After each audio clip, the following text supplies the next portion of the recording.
بسم اللہ الرحمن الرحیم۔ السلام علیکم۔ روزانہ واقعات سننے کے لیے اس چینل کو سبسکرائب کریں۔ حضرت سیدنا محمد بن صالح فرماتے ہیں، ایک مرتبہ میرے سامنے شام کے ایک پہاڑ میں رہنے والے عابد کی تعریف کی گئی تو میں اس کے پاس چلا گیا اور سلام پیش کیا۔ اس نے سلام کا جواب دینے کے بعد مجھ سے پوچھا، اے ابن صالح، آپ کو اس جگہ کون لے کر آیا؟ میں نے عرض کی، میں نے آپ کی تعریف سنی اور زیارت کے لیے حاضر ہو گیا۔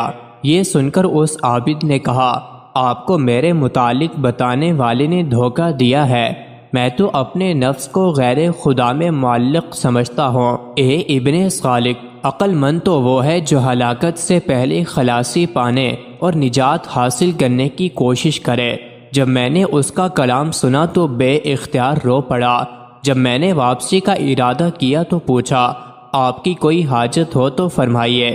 اس نے کہا، جو ایسے ویرانے میں رہتا ہو اسے کسی انسان سے کوئی حاجت نہیں ہو سکتی۔ پھر وہ کہنے لگا، اے ابن صالح، اگر تمہیں کسی قسم کی حاجت ہو تو بتائیے۔ میں نے کہا، میں آپ کو اللہ تعالیٰ کی قسم دیتا ہوں کہ جو میں پوچھوں آپ اس کا جواب دیں گے۔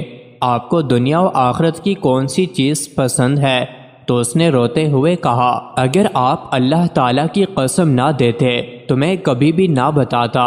مجھے دنیا کی یہ چیزیں پسند ہیں، اطاعت و عبادت پر قوت، زہد و قناعت، خواہشات سے دور رہنے والا نفس اور خوف خدا سے لبریز دل، اور آخرت میں مجھے یہ پسند ہے کہ میں بارگاہ خداوندی عز و جل سے یہ اعلان سنوں کہ جا تجھے بخش دیا گیا ہے۔ پھر اس نے ایک سر دل پر درد سے کھینچی اور زمین پر تشریف لے آیا اور سفر آخرت پر روانہ ہو گیا۔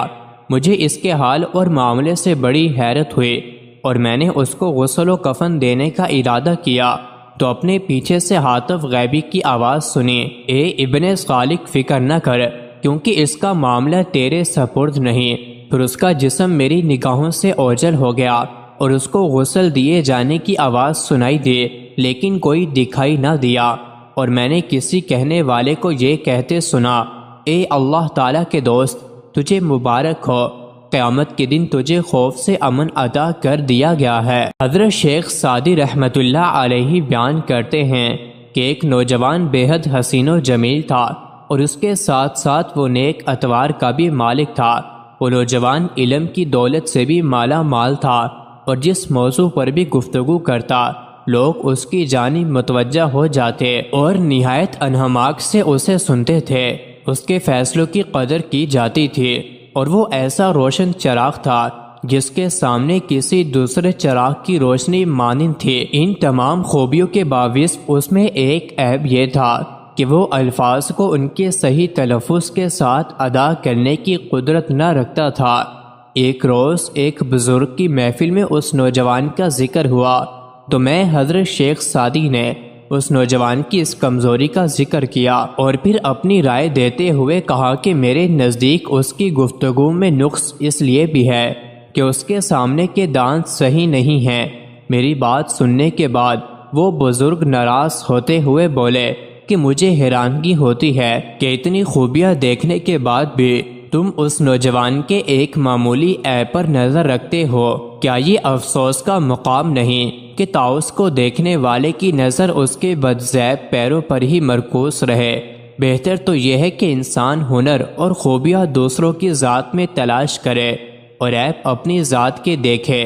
یاد رکھو کہ دنیا میں اچھائیاں بھی ہیں اور برائیاں بھی، جس طرح گلزار میں پھول بھی ہوتے ہیں اور خار بھی۔ جس کا دل میلا ہو اسے ہر چیز میلی نظر آتی ہے، جس کا دل روشن ہو اسے ہر شے روشن نظر آتی ہے۔